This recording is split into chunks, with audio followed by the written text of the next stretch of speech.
मांडकण मुनि का वर्णन वाल्मीकि रामायण के अरण्य कांड के 11वें सर्ग में दिया गया है। जब श्री राम सुतीक्ष्ण मुनि से विदा लेकर आगे बढ़ते हैं, मार्ग दिखाने के लिए सुतीक्ष्ण मुनि के एक शिष्य धर्मभृत भी उनके साथ होते हैं। उसी मार्ग में ऋषि धर्मभृत श्री राम, माता सीता और वीर लक्ष्मण को मांडकण मुनि की कथा सुनाते हैं।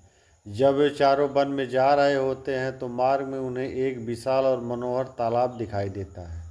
उस तालाब की लंबाई और चौड़ाई एक एक योजन थी।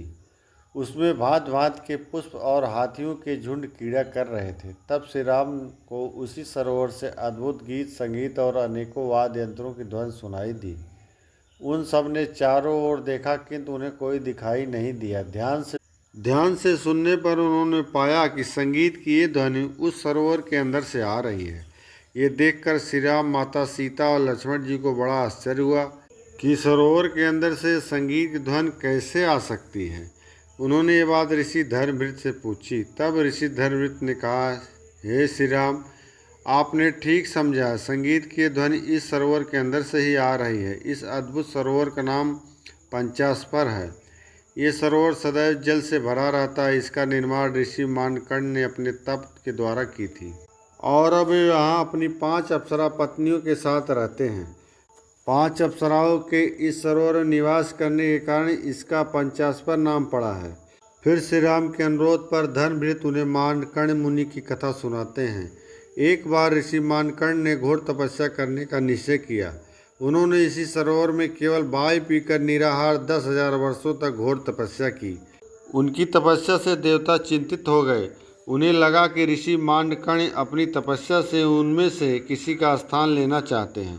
ये सोचकर देवताओं ने ऋषि मांडकण की तपस्या भंग करने के लिए स्वर्ग की 5 सर्वोत्तम अप्सराओं को पृथ्वी पर भेजा। उन अप्सराओं का सौंदर्य अप्रतिम एवं उनकी अंगकान विद्युत के समान थी। हालांकि ऋषि मांडकण 10,000 वर्षों से घोर तप कर रहे थे, किंतु फिर भी उन अप्सराओं ने उन्हें अपने मोह पास में जकड़ लिया। उनका अद्वितीय सौंदर्य देखकर ऋषि मांडकण काम के अधीन हो गए और उनसे विवाह कर लिया। उन 5 अप्सराओं ने मांडकण के रहने के लिए उस सरोवर के भीतर एक ऐसे अद्भुत भवन का निर्माण किया है जो अपने ऐश्वर्य से स्वर्गलोक की भांति लगता था। उन अप्सराओं के प्रभाव से ऋषि मांडकण ने भी चिरवस्था को प्राप्त कर लिया और अब अपनी 5 पत्नियों के साथ इसी सरोवर के भीतर अपने भवन में काम क्रीड़ा करते रहते हैं।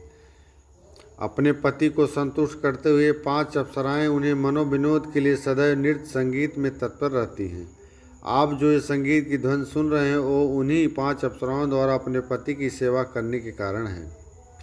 उस कथा को सुनकर श्री राम को आश्चर्य तो बड़ा हुआ, किंतु फिर भी ऋषि धर्मभृत द्वारा कही गई इस बात को उन्होंने सत्य माना और अन्य ऋषियों से मिलने के लिए आगे चल दिए।